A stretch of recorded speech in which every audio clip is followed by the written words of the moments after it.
namin tungkol po dito sa ASF na sinasabi NCR na lang daw ang hindi naapektado ng ASF. Kasama na pala tayo dito sa lalawigan ng Pangasinan? Dati pa yan kasi yung zoning once na naging infected ka, may withdrawal period ang OIE kung kailan ka ma-declare na talagang green zone ulit, no? Ang lalawigan ng Pangasinan kasi nasa yellow zone, ibig sabihin nasa recovering zone na tayo. Kasi yung report ng Bureau of Animal Industry, since 2019 yan up to now. So yung mga tinamaan dati na hindi pa fully recovered, nasa red zone pa sila, no? Pero tayo, recovered na tayo, kaya nasa yellow zone tayo. At least nalinaw. Akala ko po kasi, Engineer Sendo, madami nagtatanong sa akin, may ASF sa Pangasinan sa ngayon kasi nagsabi ng report last time. Yes, hindi hindi accurate yung report dahil kung makita mo yung zone natin nasa yellow zone na. So recovering zone na tayo. Opo. Anyway, Engineer Sendo, did we expect po na ganito na lumawak itong issue ng ESF at ito NCR na lang daw ang hindi naapektuhan? Sinasabi nga natin kung hindi tinala yung first border talagang mag-spread ito kasi yung chinecheck lang nila yung local meat, yung local transport, yung lalabas sa piggery, tinetest muna kung positive yan, kung negative, bago pwede ilabas, no?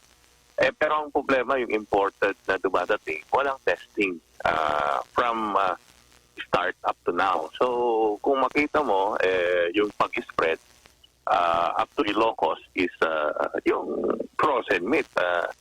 Inuulit nga ni Senator Amy Marcos noon na dapat magkaroon na ng forced border dahil yung nag-spread dun sa lugar nila is itong ng ASF dahil dun sa pagdating ng mga imported meat. Sir, hindi rin po ba apektado ang mga local pork? Yeah, apektado tayo dahil hindi nahihinto yung ASF, no? Kung continuous na free na lumalabas ang frozen na galing sa ibang bansa at dumadating sa mga merkado.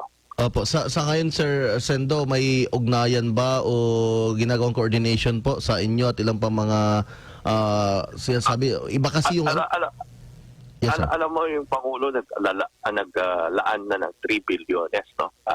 Dati si former President Roa Duterte naglaan ng 1 bilyon. Hindi na tayo yung first border. Ngayon, ang private sector, sinabi na sa Bureau of Animal Industry, ito na yung lupa, no? Libre. Ipapahiram sa inyo, no? And yung inspection area, kami na magko-construct para wala ng cost ang government. Yung sa testing, siyempre, ang BAE ang nag-construct. Kaya naglaan ang ating Pangulo ng 3 bilyones. 1 bilyon sa region, itong Luzon, isang sa Mindanao, isa sa Visaya, no? 3 bilyones. Hindi pa gumagalaw ang BAE. Yun ang malaking question natin. Bakit ayaw maglagay ng laboratory? Dito nga sa Luzon, sabi natin, ito yung lupa. Papairam na sa inyo. No? Walang rental.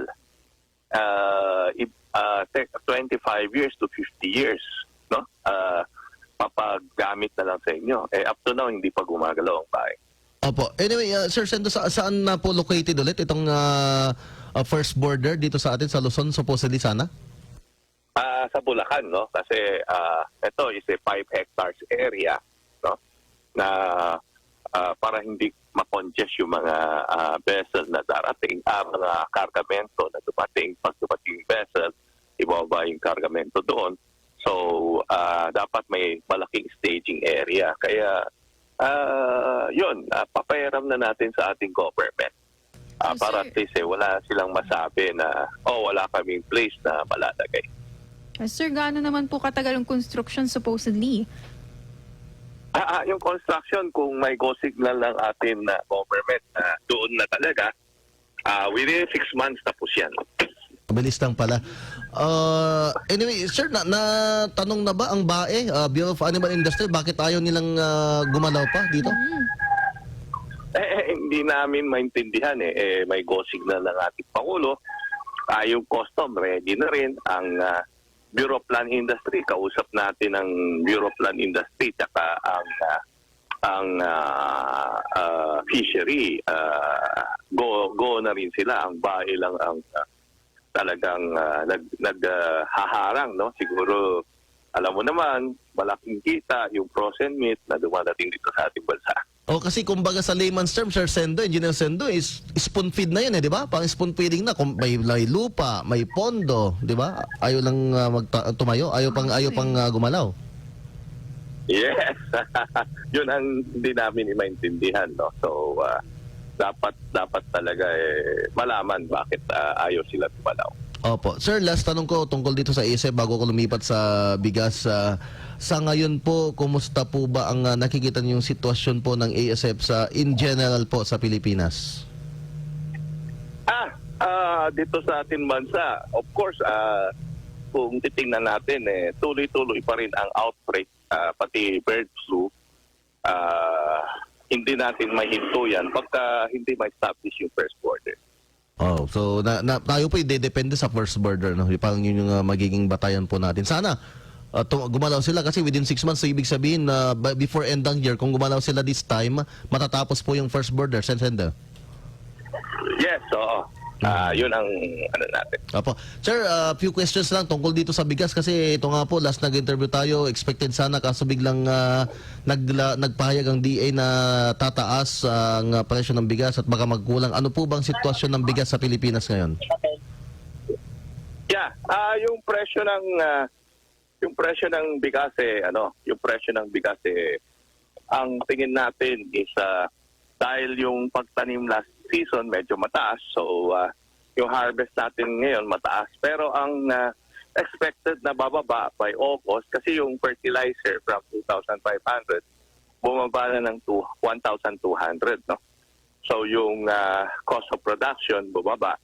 So nagtatanim ngayon yung mga magsasaka, yung ha-harvesting ng August tingin natin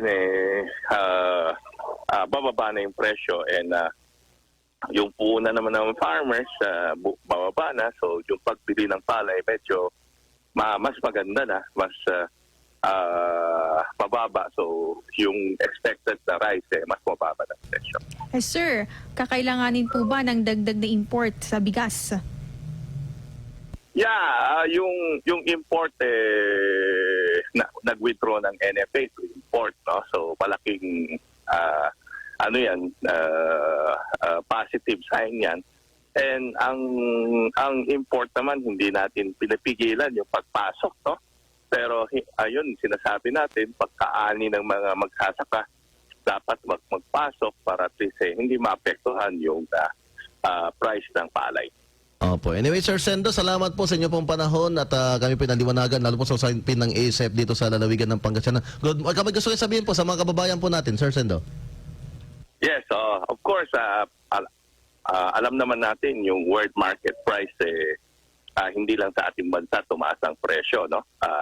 Kung makita natin yung itlog na, maswerte tayo rito, mas mababa yung presyo ng itlog natin. Opo. Sa Taiwan, pila-pila yung kumukuha ng itlog, no? Compared dito sa atin, tsaka US, kung makita mo sa news, isang itlog nila is 25 pesos equivalent. Grabe. So mura pa rin yung itlog natin dito sa ating bansa. And yung manok din kung makita mo mura rin nandito sa ating bansa, no, compare sa other countries. So yung rice other countries talagang mataas, and yung import ng Thailand, from Vietnam, from Pakistan and India tumaas ng $100 per metric ton. So expected na this coming April to June, July, talagang mataas pa yung presyo ng bigas natin. Opo. Salamat, Sir Sendo. Magandang umaga. Ingat po, Sir. God bless po, Sir Sendo. Kaya maraming salamat. Magandang umaga. Mga idol, si Sendo So, ang chairman ng SINAG at ng Bono Party List po, mga idol,